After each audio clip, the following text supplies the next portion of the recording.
Alright, what's good, YouTube? Back with another reaction. I ain't never reacted to nothing like this. Keep in mind, this is my third reaction, but this video titled "The Harsh Truth About Caitlyn Clark" by my man's Jimmy High Roller. Somebody was just yelling like a motherfucker. Tripping. Now, let's get into it though. Some athletes are great, but very rarely does an athlete make such an impact that they begin to transcend their sport. You know, those times where an athlete is creating so much buzz that people who don't even follow the sport know their name. These athletes hardly ever come around, but when they do, you know something special is going on. Growing up, I used to skate, so of course I know who Tony Hawk is. But my mom also knows who Tony Hawk is. In a sport that tends to only retain the most die-hard fans, Usain Bolt was so incredible that he became a household name. And it also helped that his name sounds like he was destined to be the fastest man of all time. Ask the average person to name any golfer, and they'll instantly say Tiger Woods, followed by no one else.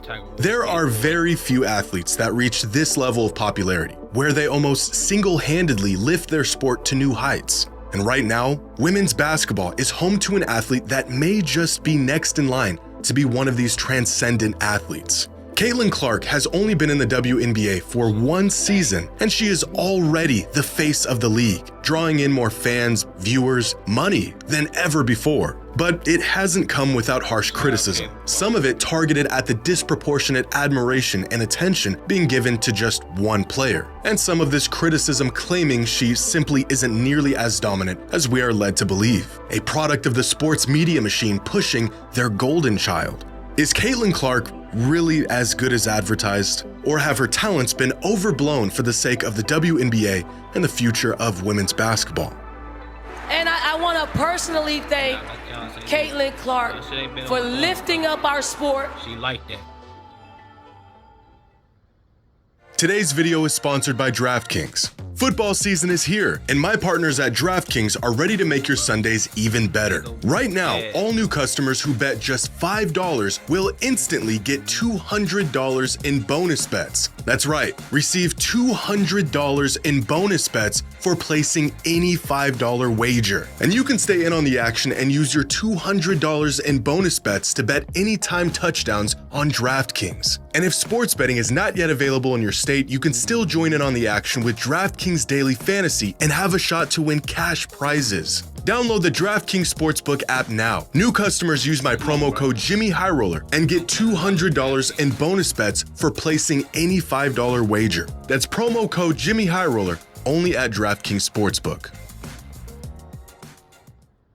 On April 7th of this year, the women of the NCAA Basketball Championship accomplished something completely unprecedented. Throughout the game, they drew in nearly 19 million viewers, a number that shattered every NCAA women's record, exceeded the viewership of any men's tournament game over the last half-decade, and even surpassed every single NBA Finals game since 2018. The game was a groundbreaking spectacle, with people who had never even tuned into a single basketball game in their life turning on the TVs to see who would be crowned champions. The majority of this flocking attributed to one player, Caitlyn Clark. Her unbelievable range and record-breaking performances proving to be must-watch TV. The true testament of her greatness and impact, all of the doubt and borderline detest that quickly followed her ascent. Some fans and players, both past and present, questioning if her talents would translate to the next level and if the horde of fans she inspired would follow.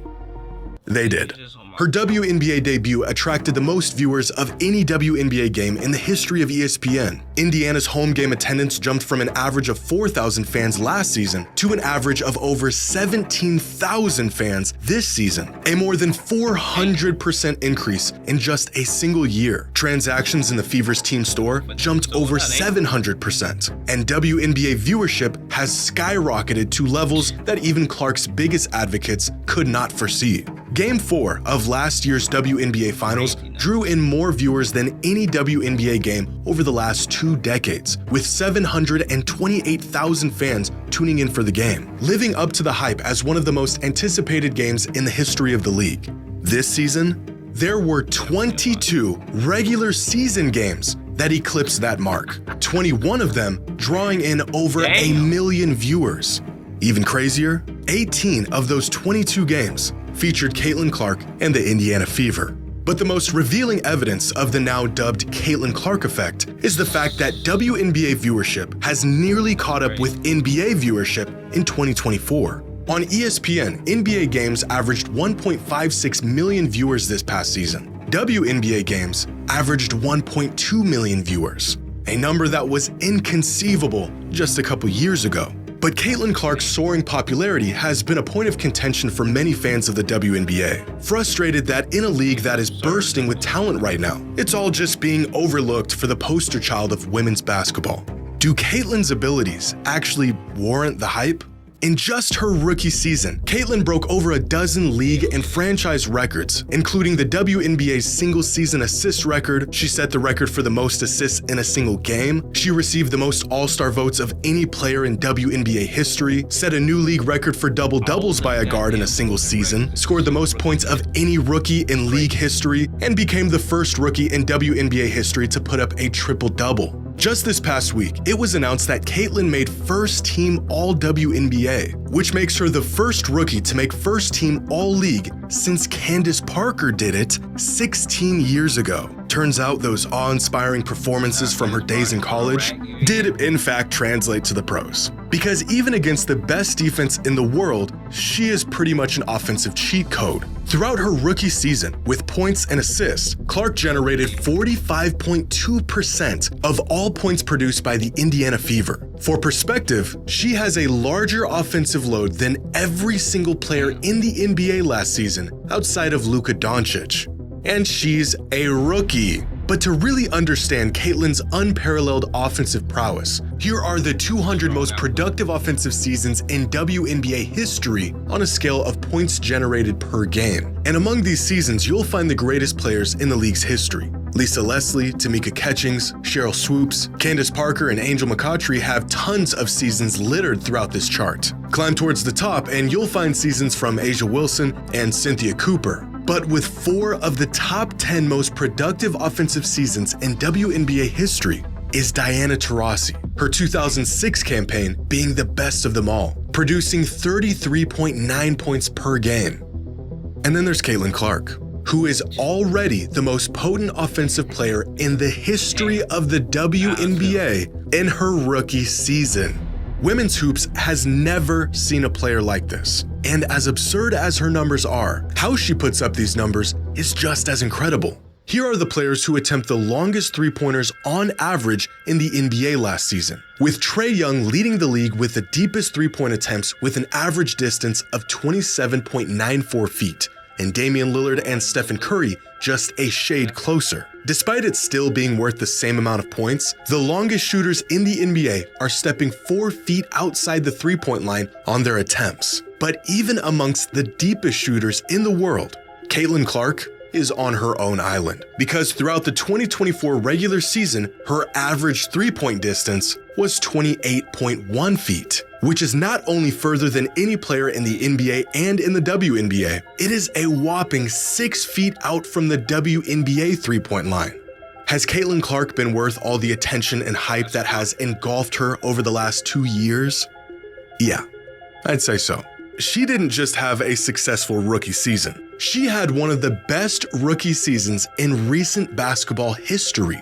And this isn't just to her benefit, but the benefit of the entire WNBA. Because the seismic boost in the WNBA's popularity this season is not limited to those turning on the games to see what she'll do next. It can also be found in the fans actually showing up to the games. Looking at a chart of the average attendance of WNBA games since the inception of the league in 1997 will tell you a story of a league that has seen their fair share of good days and bad ones. In 1997, there were only 8 WNBA teams, all with really healthy attendance numbers due to the excitement of a new women's league. The league quickly expanded to 16 teams, with a handful of teams emerging as fan favorites, like the Washington Mystics, the Phoenix Mercury, and the LA Sparks. But with a massive league expansion came a nearly equal retraction. Many teams folding along the way, such as the Soul, Fire, Miracle, and Sting. But it wasn't until COVID where the league's once steady fan base was wiped out. In 2020, there were no fans in attendance due to COVID protocols, and when play resumed in 2021, attendance was at an all-time low.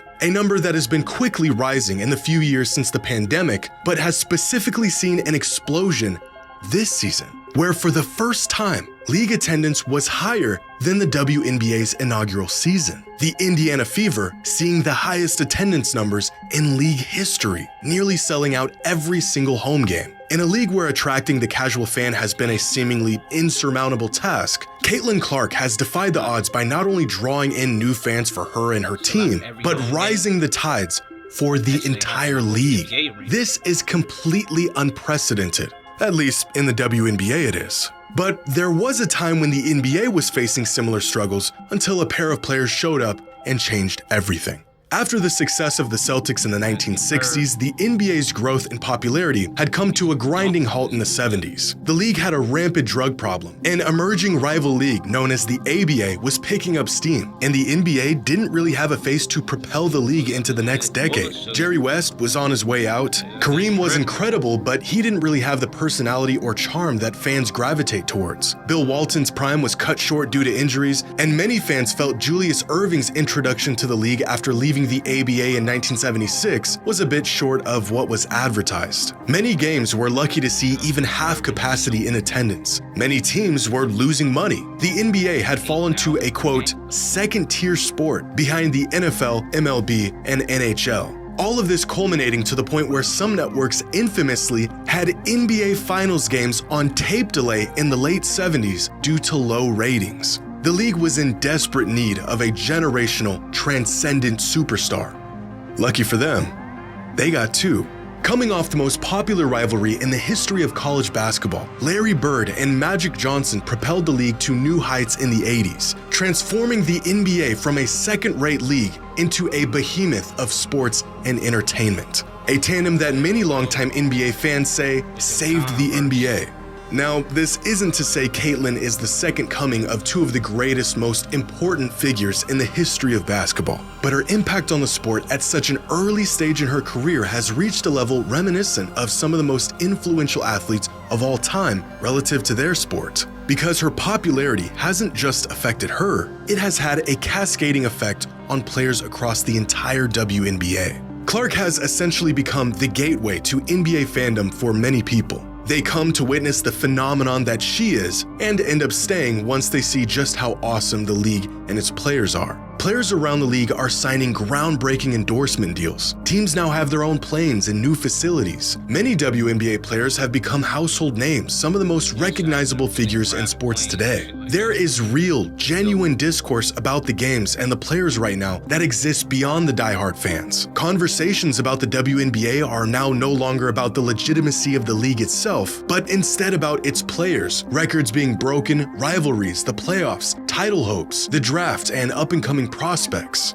It's understandable that Caitlyn's explosion in popularity has caused a lot of tension. Why is she getting all the attention when there's tons of great players around the league doing great things? The answer to that question? Well, it depends on who you ask. But there's no denying the widespread impact Clark has made on the league in just a single season. For years, players in the WNBA pushed for people to give their talents and their skills and the product a chance. And in record numbers, people finally are. Now, what it took to get them to tune in may not be the most ideal circumstance, where for many casual fans, one player is overshadowing the vast majority of an entire league, but it's 1,000 steps in the right direction. Whether the Caitlyn Clark effect will have a lasting impact on the league and retain these new viewers and fans and continue to draw in more in the future is something that only time will tell. But one season in, and she is on a path to being one of the very few truly game-changing athletes of her generation. And yes, she's got all the talent to back it up. I ain't really watching like that, but it's decent. It was a W video. I rock with that. But even with him saying all that, I did just see something about the WNBA. Still just lost a whole bunch of money in revenue. Just off this season alone, it was one of their best seasons ever.